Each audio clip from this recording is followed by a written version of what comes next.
Terminada la Segunda Guerra Púnica, Roma, la vencedora, y Cartago habían concluido un tratado por el cual la primera se comprometía a respetar la Ciuvitas cartaginesa. Ahora bien, estallada y avanzada la guerra siguiente, los romanos, a punto de dar el golpe de gracia, invitaron a sus adversarios a alejarse algunas millas de la ciudad con intenciones evidentes. Los cartagineses protestaron, invocando el tratado, pero los romanos contestaron que se respetaría la Ciuvitas. Sin embargo, acerca de la urbs no se había firmado nada. Acto siguiente, procedieron a un arrasamiento minucioso de la ciudad que les había quitado el sueño durante siglos. Un ejemplo no muy elegante, pero que acredita la distinción que se hacía entre la ciudad y la urbe desde esos días, distinción que sigue siendo útil para la comprensión de nuestras ciudades. En relación a la unidad temática número 1, el texto de cabecera para su desarrollo es La ciudad posible de Marcelo Cortí, y se puede dividir en 4 partes: la escala, la urbs, la polis y los procesos. ¿Cuáles son las distintas escalas que deben tomarse en cuenta al momento de planificar? Existen 8 tipos de escalas distintas. La primera es la global, la escala máxima, el mundo estructurado por países. La siguiente escala es la continental, donde el territorio está integrado por relaciones con otros países. La siguiente escala es la nacional, el país dividido en provincias según su división política. Luego, la provincial, donde las provincias están divididas en municipios o departamentos. Luego la escala metropolitana, un espacio compuesto por varios municipios que están integrados funcionalmente. Luego la municipal, también llamada escala urbana. La escala comunal, la subdivisión propia de una ciudad, también conocida como escala barrial. Y por último, la parcela, que es la escala mínima de análisis territorial. Si bien existe una escala global conformada por países, el mundo también se encuentra organizado como una serie de procesos de intercambio que suelen ser a través de las ciudades globales, que se vinculan de manera directa entre sí y que tienen cierta prescindencia de sus territorios de origen. El término urbs se refiere a las dimensiones físicas y territoriales. El primer elemento mencionado es la estructura urbana, que el autor subdivide en una serie de subcomponentes. El primero analizado es la trama urbana, que es la forma de organización de la ciudad, separación funcional entre el espacio privado y el espacio público urbano. El segundo componente analizado es el parcelamiento, que es la forma que adopta la parcela y que conforma la manzana, y la conjunción de manzanas establece la lógica de esa trama urbana.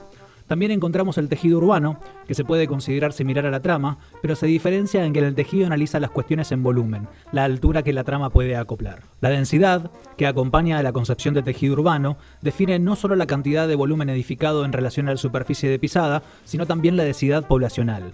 Y por último, los usos, que pueden subdividirse en 2. Los reales, que son las actividades que ocurren de forma cotidiana en la realidad del funcionamiento urbano, y los usos legales, que son los usos normativos que definen los códigos de planeamiento urbano.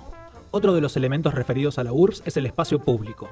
Trabaja desde la perspectiva de las actividades que la comunidad realiza en tanto a situación de encuentro y socialización, la actividad asociada con lo cultural.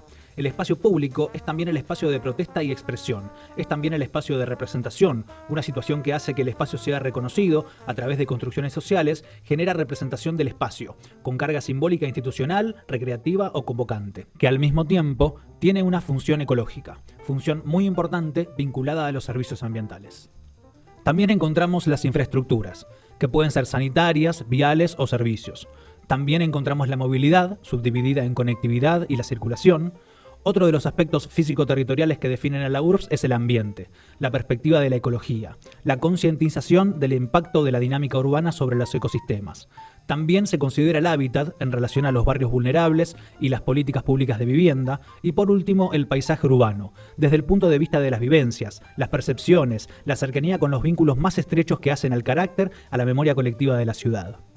La tercera parte en la que podemos dividir el texto se refiere a la polis, que son las dimensiones sociales y culturales a tener en cuenta al momento de analizar los fenómenos urbanos.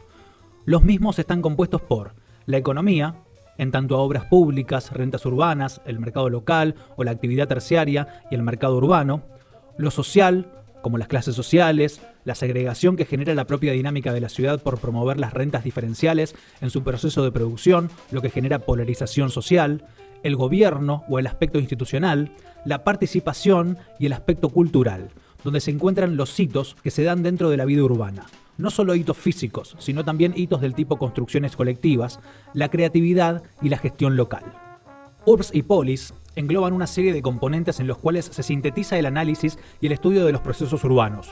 Son una serie de dimensiones que nos permitirían hacer análisis y combinaciones entre las variables para poder sacar conclusiones, inferencias, interpretaciones y evaluación de los aspectos urbanos. La cuarta y última parte en la que podemos dividir el texto son los procesos, los cuales están subdivididos en 2. Por un lado, el crecimiento urbano, la expansión, cómo crece la ciudad, y por el otro, el planeamiento, siempre teniendo en cuenta que se planifica lo que se conoce y cómo se lo conoce, de tal manera que la propia forma de conocimiento de la ciudad se impone como un determinante más a tener en cuenta en el desarrollo de la misma.